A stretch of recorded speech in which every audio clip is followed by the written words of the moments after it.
बिस्मिल्लाहिर्रहमानिर्रहीम। अस्सलाम वालेकुम डियर स्टूडेंट्स। उम्मीद करता हूँ सब लोग ठीक ठाक होंगे, खैर खैरियत से होंगे, मौज मस्तियों में होंगे। इस वीडियो में हम पढ़ने वाले हैं unit number 14 environmental chemistry 1 atmosphere का एक्सरसाइज।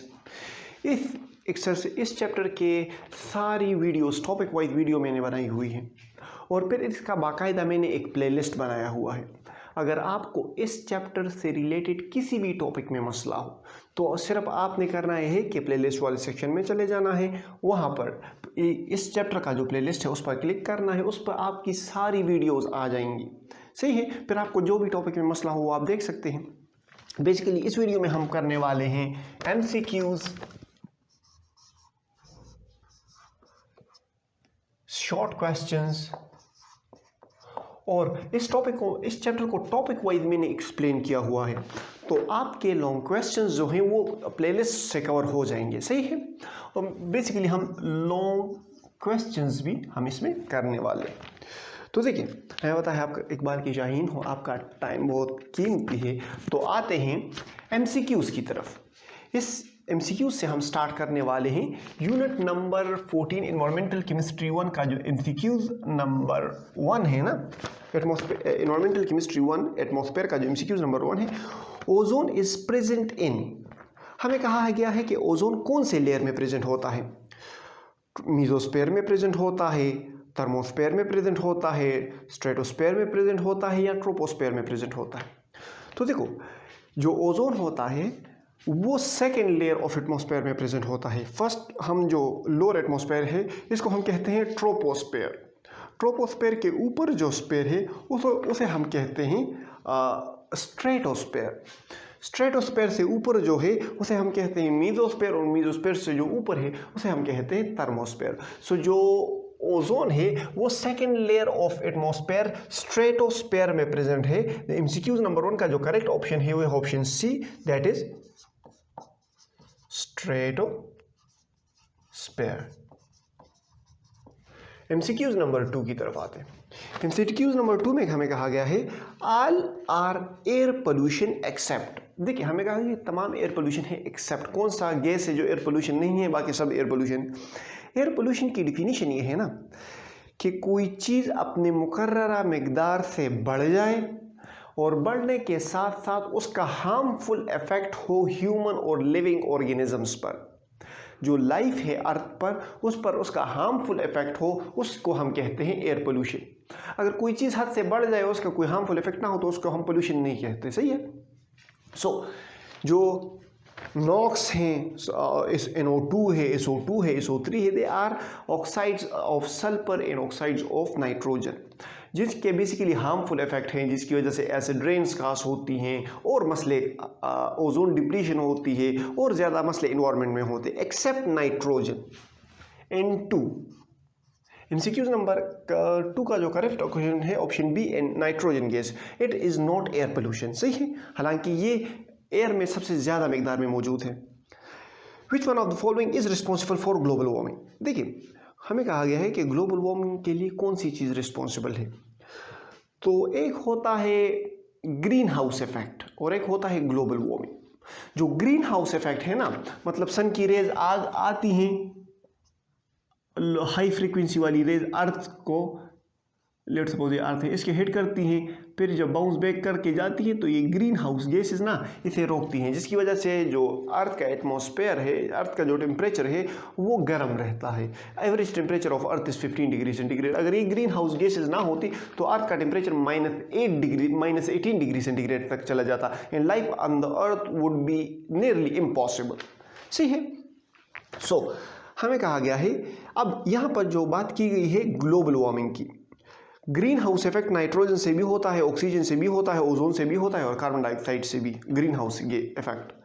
लेकिन बेसिकली जो हमारे पास आजकल जो ग्लोबल वार्मिंग हो रही है ना, it is because of carbon dioxide. MCQs number 3 the correct option is carbon dioxide, option B CO2।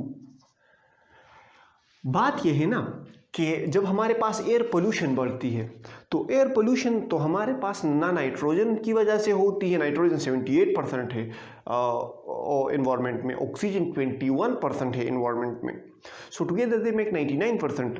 इसकी वजह से ग्लोबल वार्मिंग नहीं हो रही, सही है।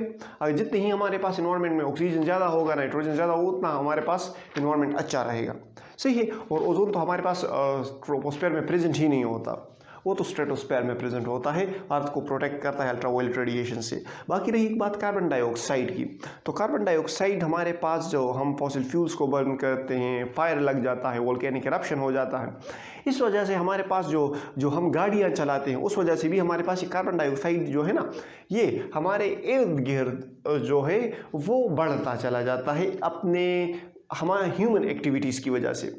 ह्यूमन एक्टिविटीज़ की वजह से कार्बन डाइऑक्साइड बढ़ने की वजह से ये जो अर्थ के इर्द गिर्द कार्बन डाइऑक्साइड की कंसंट्रेशन ज़्यादा हो जाती है, तो ज़्यादा से ज़्यादा जो रेस है ये ऑब्जर्व करता है कार्बन डाइऑक्साइड, अर्थ की ज़्यादा से ज़्यादा रेडिएशन ऑब्जर्व करता है, जिसकी वजह से हमारे पास ये ज़मीन का टेम्परेचर, एवरेज टेम्परेचर बढ़ता चला जाता है, जिसको हम कहते हैं global warming. So global warming is basically because of carbon dioxide. अच्छा, pH of acid rain is less than, of course ये तो हमने कल ही पढ़ा था कि pH of acid rain is less than 5.6। The correct option is option D. Okay, अच्छा, MCQs number 5, the coldest region in atmosphere is, हमें कहा गया है ना कि एटमॉस्फेयर का जो सबसे सरतरीन जगह है ना वो कौन सी है। So the coldest region in atmosphere is mesosphere. Mesosphere जो है ये कोल्डेस्ट रीजन है एटमॉस्फेयर का, और यहाँ पर टेम्परेचर -92 तक पहुँच सकता है, सही है।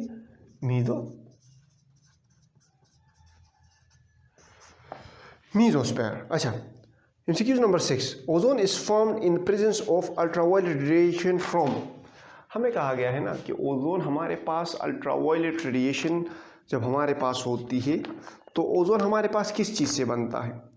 ऑप्शन ए, ओजोन हमारे पास जब दो ऑक्सीजन मिलते हैं तो हमारे पास ओजोन नहीं बनता, सही है, वो दो ऑक्सीजन मिलके हमारे पास ओजोन नहीं बना सकते। O2 एंड O2 जब हमारे पास कंबाइन हो जाते हैं तो नहीं बना सकते। O2 और O3 भी हमारे पास कंबाइन हो गए तो ओजोन नहीं बना सकते। बेसिकली ओजोन जब हमारे पास बनता है ना तो अल्ट्रावायलेट रेडिएशन एक ऑक्सीजन रेडिकल जनरेट कर देता है, वो O2 के साथ रिएक्ट कर लेता है और हमारे पास O3 बन जाता है।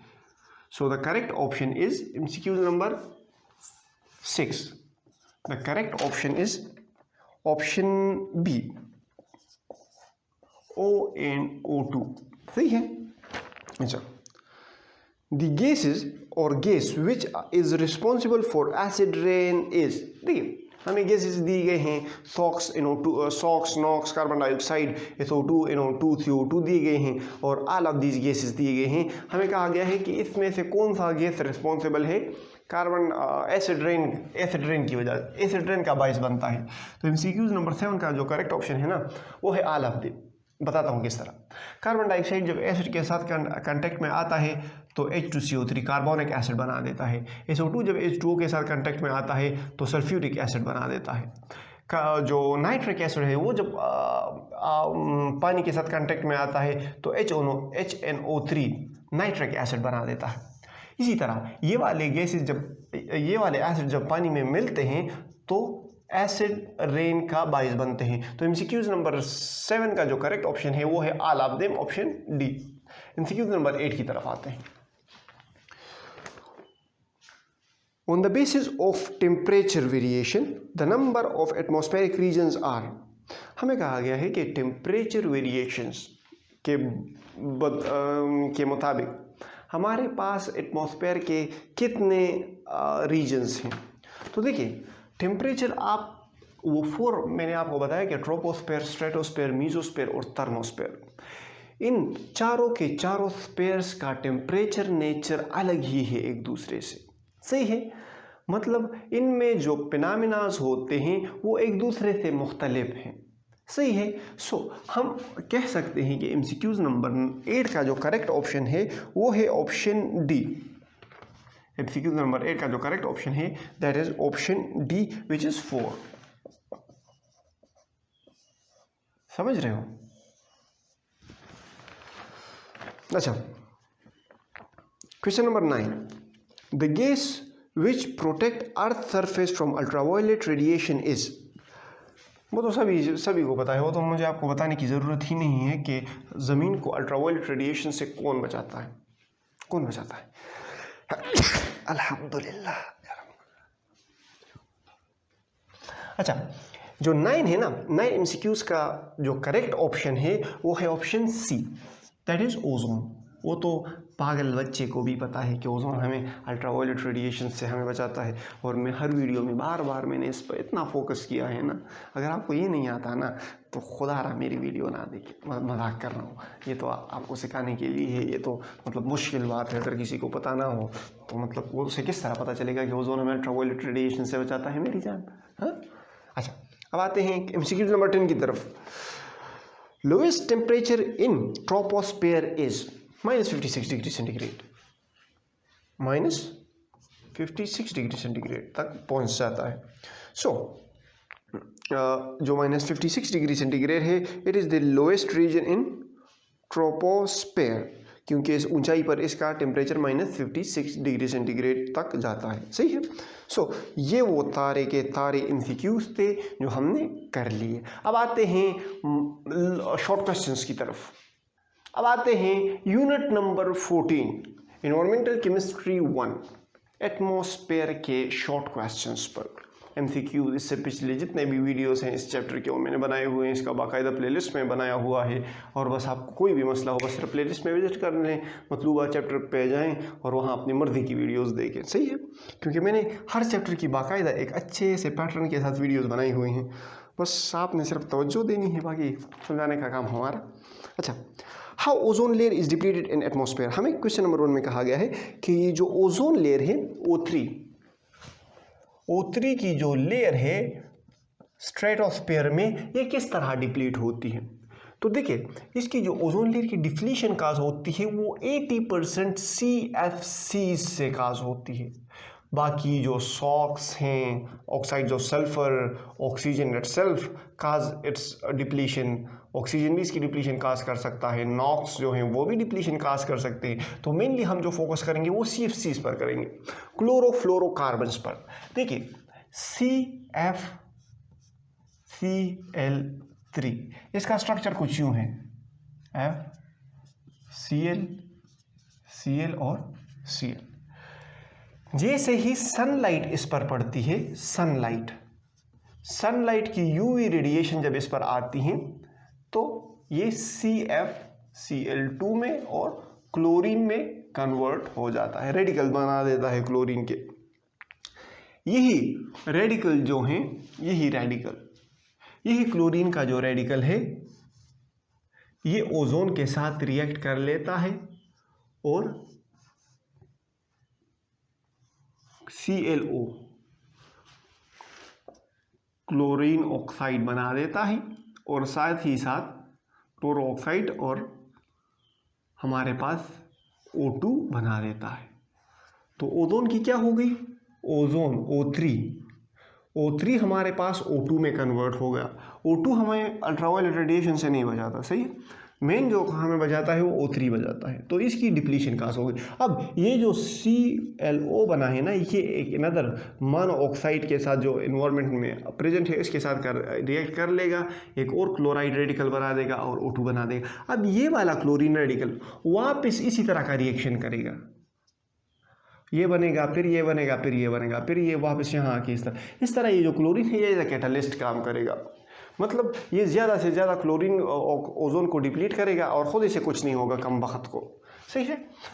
मेनली जो वजह है ये चेंज नहीं होता रिएक्शन में, तो 80% डिप्लीशन इस वजह से काज होती है। बाकी जो है ओजोन लेयर डिप्लीशन हमारे पास ऑक्सीजन से भी काज होती है। देखो O2 है, इसने अल्ट्रावायलेट रेडिएशन ऑब्जर्व की, ऑक्साइड रेडिकल्स में कन्वर्ट हो गया। यही ऑक्साइड जो रेडिकल्स हैं ये O3 के साथ रिएक्ट कर लेंगे और 2O2 बना देंगे, तो इसने भी ऑक्सीजन ओजोन को डिप्लीट कर दिया।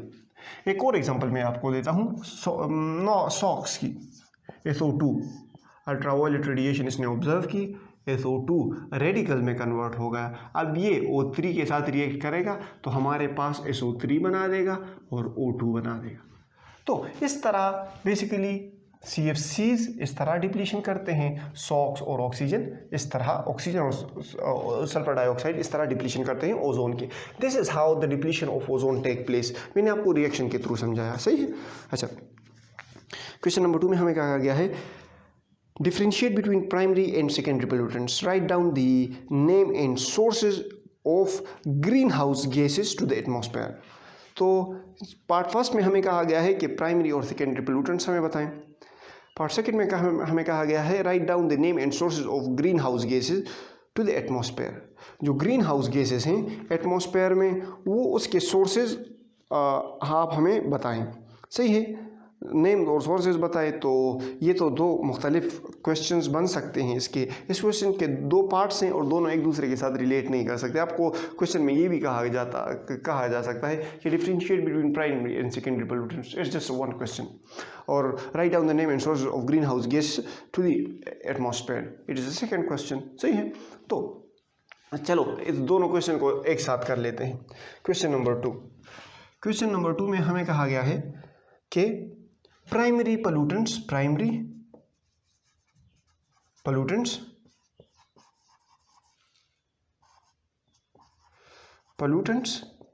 किसे कहते हैं? प्राइमरी पोल्यूटेंट्स हम उन पोल्यूटेंट्स को कहते हैं which are directly released into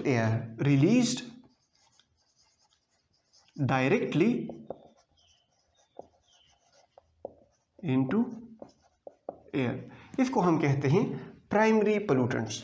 for example, जो प्राइमरी पोल्यूटेंट्स हैं उसको हम मतलब सॉक्स हो गए, नॉक्स हो गए, कार्बन डाइऑक्साइड हो गए, ये ऐसे पोल्यूटेंट्स हैं जो एनवायरनमेंट को हम डायरेक्टली रिलीज करते हैं, एनवायरनमेंट में डायरेक्ट इफेक्ट काज करते हैं।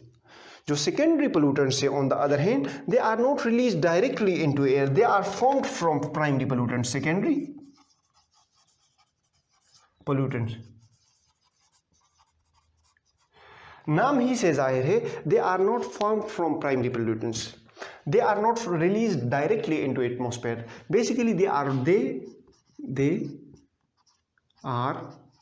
not released directly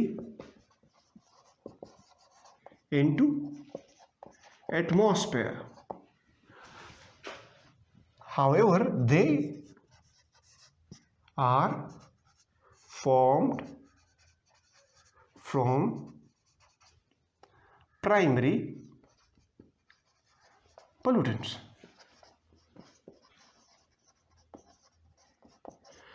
एग्जाम्पल मैं आपको दूं तो ओजोन और एसिड रेन। ओजोन हमारे पास किस चीज से बनता है? ओजोन हमारे पास स्ट्रेटोस्फेयर में जो ओजोन है ना, it is basically it acts as a protective layer. लेकिन ट्रोपोस्फेयर में जो ओजोन है, जो हमारे लोअर एटमॉस्फेयर में हमारे इर्द गिर्द जो ओजोन मौजूद है, उसकी हमें ज़रूरत नहीं है, उसके हार्मफुल इफेक्ट्स हैं ह्यूमंस पर। तो ozone in troposphere act as pollutant. ये हमारे पास लंग्स के प्रॉब्लम्स काज करता है, बच्चों में अस्थमा जैसे प्रॉब्लम्स काज कर सकता है, सही है। सो एसिड जो ओजोन यहाँ ट्रोपोस्फेयर में हमारे इर्द गिर्द ओजोन मौजूद है, इट इज़ बेसिकली पोल्यूशन, और ये हमारे पास डायरेक्टली रिलीज नहीं होता एटमॉस्फेयर में। बेसिकली ये हमारे पास बनता है प्राइमरी पोल्यूटेंट्स से। लेट सपोज CFC हमारे पास एक प्राइमरी पोल्यूटेंट है।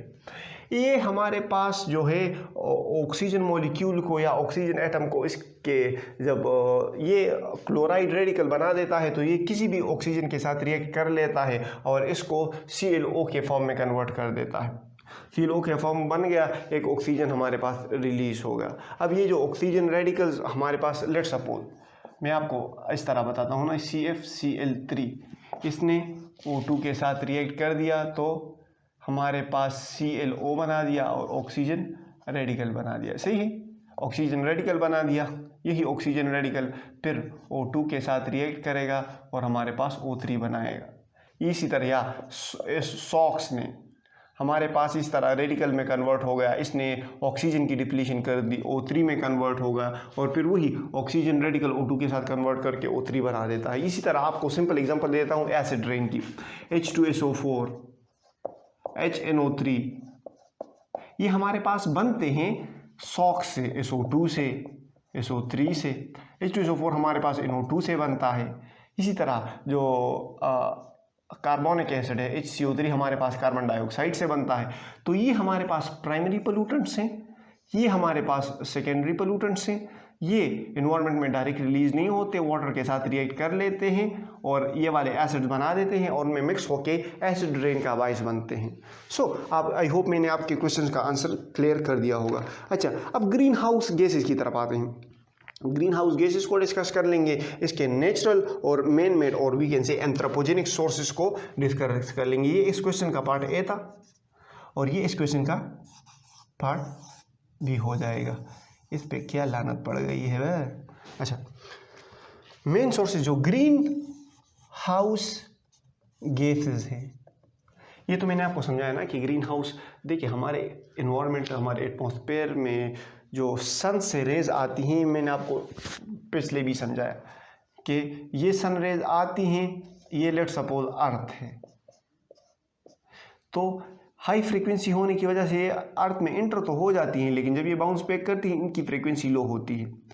तो ये जो ग्रीन हाउस गैसेस हैं, ग्रीन हाउस गैसेस इसको ऑब्जर्व कर लेती हैं और हमारे पास जो है, जो ज़मीन है, इसका टेम्परेचर जो है वो मेंटेन रखने की या लाइफ के मतलब ऐसा टेम्परेचर बरकरार रखती हैं जिस पर लाइफ पॉसिबल हो। इस ग्रीन हाउस गैसेस की वजह से अर्थ का एवरेज टेम्परेचर 15 डिग्री सेंटीग्रेड है। अगर ये ग्रीन हाउस गैसेस ना होती तो अर्थ का टेम्परेचर -18 डिग्री सेंटीग्रेड तक चला जाता and life on the earth would nearly B impossible. सही है। तो हमारे पास जो ग्रीन हाउस गैसेस हैं उसमें हमारे पास तमाम के तमाम गैसेस आते हैं, जो कार्बन डाइऑक्साइड है, सॉक्स हैं, नॉक्स हैं। सही है। इसी तरह हमारे पास मीथेन, CH4, O3 वगैरह वगैरह, ये सब हमारे पास ग्रीन हाउस गैसेस हैं। इसकी जो क्या कहते हैं, इसके जो नेचुरल सोर्सेज हैं ना, वो है living organisms. Natural sources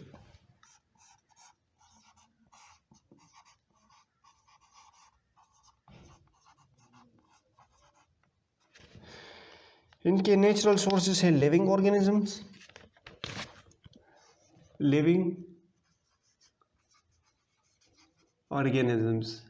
such as plants, animals. जो वोल्केनिक इरप्शन है, वोल्केनिक इरप्शन से भी हमारे पास forest fire, natural forest fire जब लगता है तो इससे भी हमारे पास ये वाले गैसेस रिलीज होते हैं। सही है। ये तो इसके कुछ नेचुरल सोर्सेज हो गए। इसके जो आर्टिफिशियल सोर्सेज हैं ना, वो है हमारे पास, इसके आर्टिफिशियल सोर्स है। ये क्यों काम नहीं कर रहा?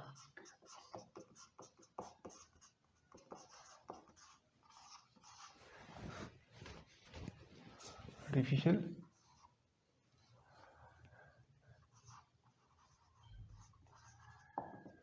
इसके आर्टिफिशियल सोर्सेज में हमारे पास ऑटोमोबाइल्स इन व्हीकल्स आते हैं, तो हमारे पास गाड़ियां वगैरह हैं। ऑटोमोबाइल्स, हमारे पास इसमें इंडस्ट्रीज आती हैं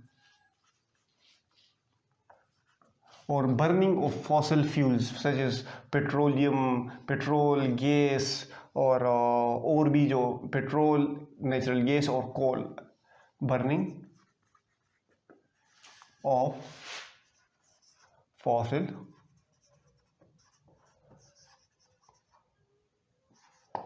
fuel। ऑटोमोबाइल्स, इंडस्ट्रीज और बर्निंग ऑफ फॉसिल फ्यूल्स जो हैं ये हमारे पास आर्टिफिशियल सोर्सेज में आती हैं। सही है। तो ये हो गया आपका क्वेश्चन नंबर 2। क्वेश्चन नंबर 3 की तरफ आते हैं। Define environmental chemistry and atmosphere. Environmental chemistry question number 3 में हमें कहा गया है, इस पर नहीं लिखते, इस पर लिख लेते हैं। क्वेश्चन नंबर 3 हमें कहा गया है कि एनवायरमेंटल केमिस्ट्री किसे कहते हैं, इसकी डिफिनीशन करो।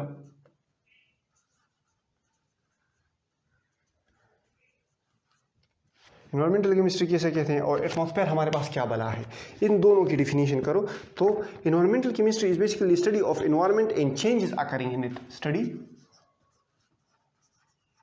Of environment, study of environment chemistry, environment की जो हम केमिस्ट्री स्टडी करते हैं, एनवायरनमेंट की कंपोजिशन, स्ट्रक्चर, इनमें जो चेंजेस आकर हो रही हैं, इस एनवायरनमेंट में क्या अच्छाइयाँ आ रही हैं, क्या बुराइयाँ आ रही हैं, इसके केमिकल रिएक्शंस किस तरह हो रहे हैं, कौन से गैसेस हमारे पास किस तरह का रिएक्शन करके कौन से हार्मफुल इफेक्ट्स काज कर रहे हैं। सो ये हमारे पास है एनवायरनमेंट की study, study of environment, study of environment and changes that occur in the environment. Study of environment and changes that occur in the environment is basically called environmental chemistry. अच्छा देखो, फिर दूसरे पोर्शन में हमें कहा गया है कि एटमॉस्फेयर को डिफिनीशन करो। Define atmosphere in environmental chemistry. What is atmosphere? Atmosphere हमारे पास क्या है? What is atmosphere?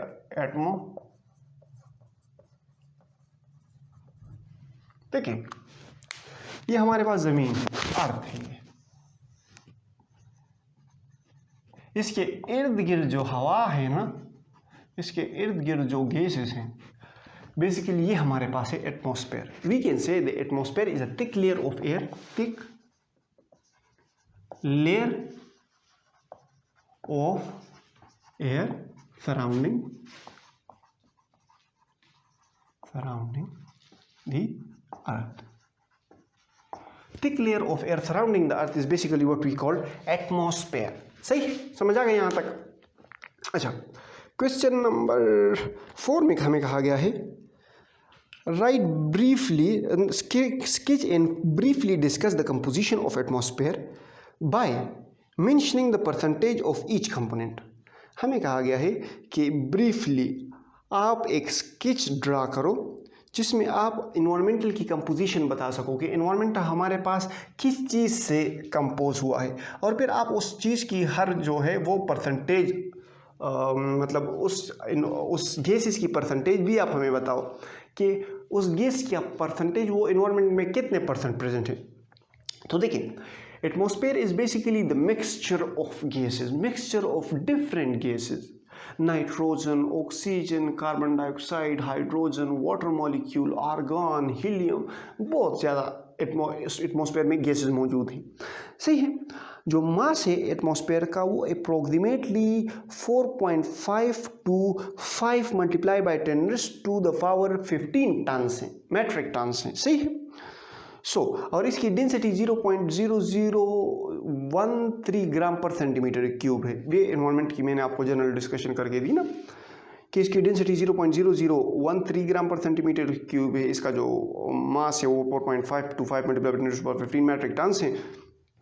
अब इसमें डिफरेंट गैसेस कौन से हैं? इसमें हमारे पास नाइट्रोजन मौजूद है, इसमें हमारे पास ऑक्सीजन मौजूद है, साथ ही साथ इसमें हमारे पास आर्गन मौजूद है, argon, carbon dioxide, CO2, helium, hydrogen neon helium, hydrogen neon helium, और जो वाटर कंपोनेंट है ये इसमें मौजूद है। ये जो चीज़ है नाइट्रोजन, ये 78% मौजूद है और ऑक्सीजन 21% मौजूद है। Together these two gases make 99% of atmosphere. Atmosphere में 99% नाइट्रोजन और ऑक्सीजन मौजूद है। आर्गन जो है वो 0.9% मौजूद है। कार्बन डाइऑक्साइड की जो कंसंट्रेशन है वो 0.03 से 0.04 तक वेरी करती है, 0.03% है। सही है। Depend on area, polluted area में होंगे वहाँ पर ऑक्सीजन, कार्बन डाइऑक्साइड की कंसंट्रेशन ज़्यादा होगी। सही है। अच्छा, हाइड्रोजन की 0.1%, 0.01%, नियॉन की 0.0018%, हीलियम की 0.0005%, और जो वाटर है इसकी कंसंट्रेशन डिपेंड करती है 0 से लेके अप टू 4%, डिपेंड कर रहा है कि आप कौन से इलाके में मौजूद हो। सो ये कंपोजिशन ऑफ एटमॉस्फेयर है क्वेश्चन नंबर 4, जिसमें ये गैसेस प्रेजेंट हैं, इस तरह के मिकदार में प्रेजेंट है और ये इसकी मुकर्ररा कंपोजिशन है। सही है। How the acid rain effect the building statues, हमें कहा गया है कि जो एसिड रेन है वो स्टैचूज को किस तरह इफेक्ट करता है। तो इसकी सिंपल सी एग्जांपल मैं आपको देता हूँ। देखिए, जो एसिड रेन है ना, जो चीज़ें मेटल से बनी हुई होती हैं, तो एसिड उन मेटल्स के साथ रिएक्ट करके उनमें चेंजेस लाता है। और जो बिल्डिंग्स, यहाँ पे बिल्डिंग्स की बात हो रही है और स्टैचूज़ की ना, बेसिकली ये बिल्डिंग्स और स्टैचूज़ हमारे पास बेसिकली इसकी खूबसूरती बनाने के लिए हमारे पास मार्बल्स से बने हुए होते हैं, या तो इसमें लाइमस्टोन मतलब चूना वगैरह यूज़ हुआ होगा। तो एसिड रेन इस चूने का दुश्मन है, इस लाइमस्टोन का और इस मार्बल्स का दुश्मन है एसिड रेन। बताता हूँ किस तरह। Calcium carbonate CaCO3 is the formula of limestone. सही है। जब एसिड रेन में H2SO4 जो एसिड रेन में मौजूद है वो इस तरह करेगा, कैल्शियम सल्फेट बना लेगा CaSO4 और CO2 एंड H2O, ये तो रिलीज हो जाते हैं। यहाँ पे आते हैं, ये कैल्शियम कार्बोनेट ये है यहाँ पे सॉलिड फॉर्म में। सही है। H2SO4 हमारे पास एक्वस फॉर्म में, मतलब एक्वस फॉर्म में है, पानी में मौजूद है ये। सही है। जब कैल्शियम कार्बोनेट वैसे वाटर में सॉल्युबल नहीं है बिकॉज इट इज़ सॉलिड, और जो कैल्शियम कार्बोनेट जो है वो वाटर के साथ उतना खास वो नहीं करता। जब ये H2SO4 है ना, ये जब आएगा इसके साथ रिएक्ट करेगा तो इसे कैल्शियम सल्फेट में कन्वर्ट करेगा and this calcium sulphate is aqueous, ये पानी के साथ चला जाता है। तो जो वो है ना, ये पानी, ये एसिडिक वाटर जो है वो मार्बल्स और जो लाइमस्टोन्स वगैरह से जो बिल्डिंग्स हैं ग्रीस में, इटली में, स्पेशली ताजमहल की मिसाल मैं देता हूँ आपको, आगरा में जो ताजमहल मौजूद है इंडिया में। सही है। तो उसमें एसिड रेन ने उसका सारा का सारा खुलिया बिगाड़ दिया है, उसे पूरा पीला कर दिया है। वो कितना सफ़ेद और खूबसूरत हुआ करता था, अब अगर आप उसे देखोगे तो उसकी खूबसूरती उतनी नहीं रही जितनी उसकी खूबसूरती होनी चाहिए थी। सही है। अच्छा, ये हो गया आपका क्वेश्चन नंबर 5 कि किस तरह एसिड रेन हमारे पास बिल्डिंग और मोनूमेंट्स को इफेक्ट करता है। क्वेश्चन नंबर 5 के बाद आते हैं क्वेश्चन नंबर 6 पर। क्वेश्चन नंबर 6 में हमें कहा गया है कि increase in the concentration of carbon dioxide cause green house effect justify. हमें कहा गया है कि कार्बन डाइऑक्साइड का कंसंट्रेशन जब बढ़ जाता है तो हमारे पास ग्रीन हाउस इफेक्ट होता है। इस स्टेटमेंट को आप जस्टिफाई करो कि कार्बन डाइऑक्साइड के इंक्रीज, हमें कहा गया है क्वेश्चन नंबर 6 में कि कार्बन डाइऑक्साइड के इंक्रीज होने से हमारे पास green house effect, green house effect है ये कि ग्लोबल वार्मिंग है, ग्रीन हाउस इफेक्ट इंक्रीज होता है।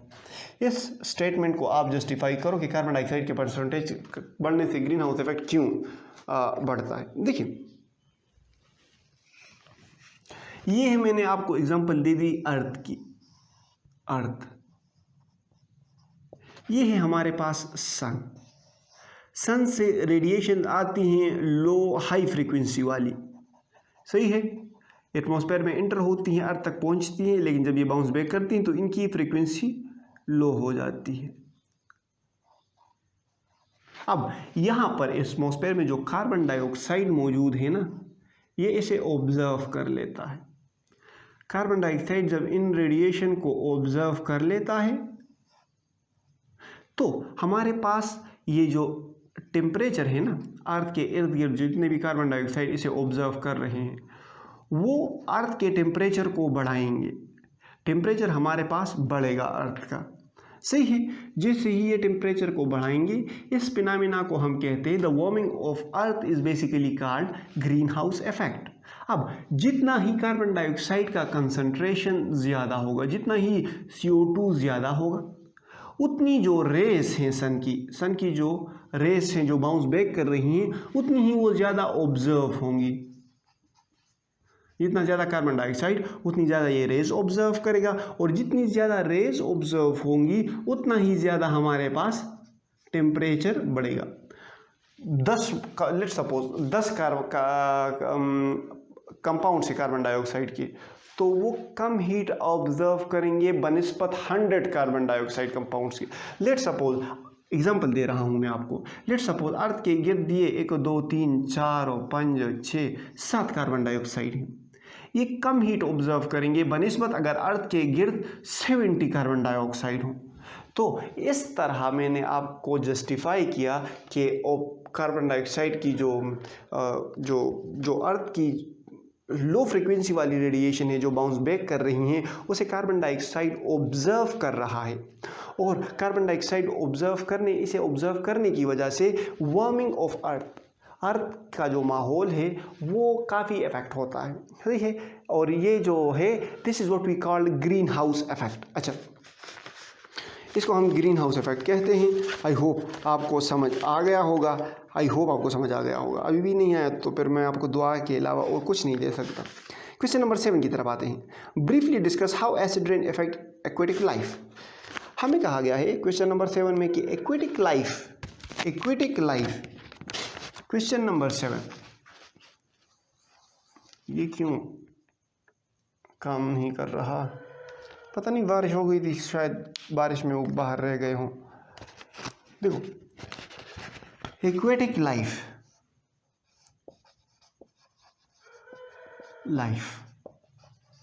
वो किस तरह इफेक्ट होती है एसिड रेन से। जो एक्वेटिक लाइफ है ना, ये सबसे ज़्यादा इफेक्ट होती है एसिड रेन से, because aquatic life is very sensitive to acid rain. बताता हूँ किस तरह। जो पीच 5 है ना, पीच 5, उस पे जो फिशेस के एग्स हैं, दे डू नॉट हैच। सही है। जो फिश क्या कहते हैं, मछलियों के अंडे हैं, वो हैच नहीं होते, और इससे अगर पीच लो हो जाए तो इवन एडल्ट जो फिशेस हैं, एडल्ट फिशेस डाई। अगर पीच 5 से भी कम हो गया तो एडल्ट फिश मर जाती हैं। Even in rare case scenarios, अगर फिशेस एक्वेटिक लाइफ अगर उस कम पीच को बर्दाश्त भी कर सकें, तो वो जिस चीज़ों पर डिपेंडेंट है, वो जो फिशेस खाती हैं, वो जो पौधे खाती हैं, तो वो फिशेस और पौधे जो पानी में होते हैं वो लो पीच पर नहीं रहते। एग्जांपल मैं देता हूँ आपको। फ्रॉग जो है ना, वो 5 से भी लो पीच को बर्दाश्त कर सकता है, वो अप टू 4 पीच बर्दाश्त कर सकता है। लेकिन ये जो मोईफ्लाई का आता है, ये वो अबाउट 5.6 पीएच पे नहीं रहती। लेकिन फ्रॉग तो रह गया, सही है, फ्रॉग का तो हो गया, रह गया, लेकिन फ्रॉग जो मोईफ्लाई का आ रहा है वही 4 पीच पे नहीं है, 5.6 पीच पे वो ख़त्म हो जाती है। सो फ्रॉग तो रह गया लेकिन उसके खाने की चीज़ ख़राब हो गई। तो इस तरह जो एक्वेटिक लाइफ है वो काफ़ी ही ज़्यादा इफेक्ट होती है अल्ट्रा वायलेट रेडिएशंस, जो एसिड रेन है उससे। आई होप आपको क्वेश्चन नंबर 7 तक समझ आ गई होगी। अब इसे साफ करते हैं और क्वेश्चन नंबर 8 की तरफ बढ़ते हैं। क्वेश्चन नंबर 8 में हमें कहा गया है list down the sources which produce carbon monoxide in carbon dioxide at the atmosphere. हमें कहा गया है कि आप हमें वो सोर्सेज बताओ क्वेश्चन नंबर 8 में कि जो हमारे पास कार्बन मोनोऑक्साइड और कार्बन डाइऑक्साइड प्रोड्यूस कर रही हैं। सबसे पहले आते हैं कार्बन मोनोऑक्साइड की तरफ। Carbon monoxide is very harmful gas, ये आपको पता भी नहीं चलेगा और आपको मारेगा, सही है। सो कार्बन मोनोऑक्साइड ना, अगर थोड़ा सा भी आपने सूंघ लिया आपको पता ही नहीं चलेगा और आप डिजीनेस फील करके चले जाओगे, सही है। ये आपको खुशी खुशी मार देगा। It is very harmful gas.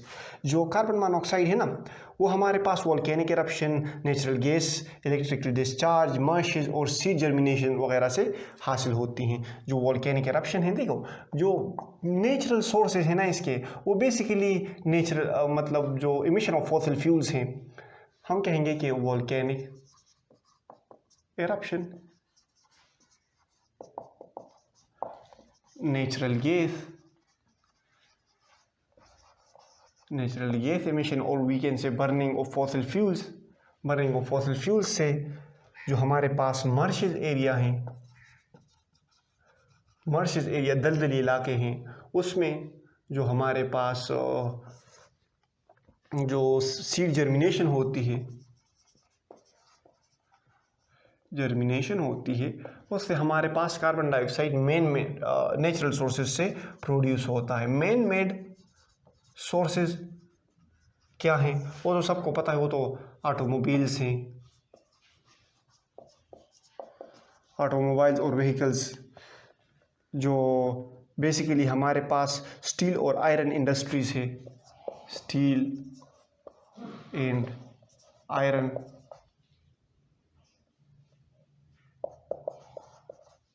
Industries, steel और आयरन इंडस्ट्रीज हो गई, एग्रीकल्चर। यहाँ ये हमारे पास जो हैं ये इसके मेन मेड सोर्सेस है। फॉरेस्ट फायर जो है वो फॉरेस्ट फायर से भी हमारे पास ये कार्बन डाइऑक्साइड बनती है। अगर वो फॉरेस्ट फायर आदमी ने लगा दिया तो मैन मेड होगा, अगर खुद लग गया तो नेचुरल सोर्सेज में होगा। सही है। अब आते हैं कार्बन डाइऑक्साइड की तरफ। कार्बन डाइऑक्साइड तो प्लांट्स, एनिमल्स, CO2 वो तो बेसिकली प्लांट्स और एनिमल्स ही प्रोड्यूस कर सकते हैं ड्यूरिंग देयर रेस्पायरेशन। प्लांट्स, इसकी जो main made source natural sources हैं वो है natural sources, it is plants and animals respiration। सही है। ये हमारे पास वोल्केनिक इरप्शन,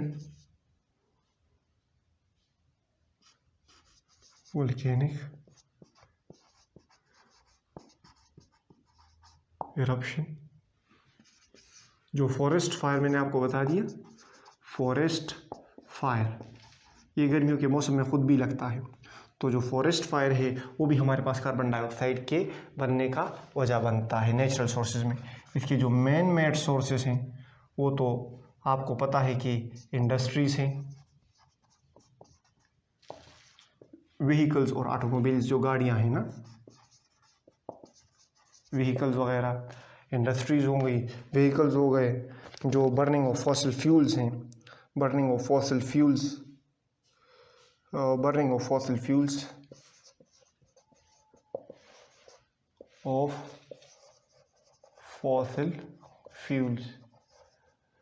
सच as coal, petroleum, natural gas. ये कार्बन डाइऑक्साइड हैं, ये इसके नेचुरल और ये इसके मैन मेड सोर्सेज हैं। कार्बन मोनोऑक्साइड के नेचुरल और man made source, carbon dioxide के नेचुरल और मैन मेड सोर्सेज हैं। अब आते हैं क्वेश्चन नंबर 9 की तरफ। What are the adverse effect of global warming. हमें कहा गया है क्वेश्चन नंबर 9 में कि ग्लोबल वार्मिंग हमारे पास के एडवर्स इफेक्ट क्या है। Global warming,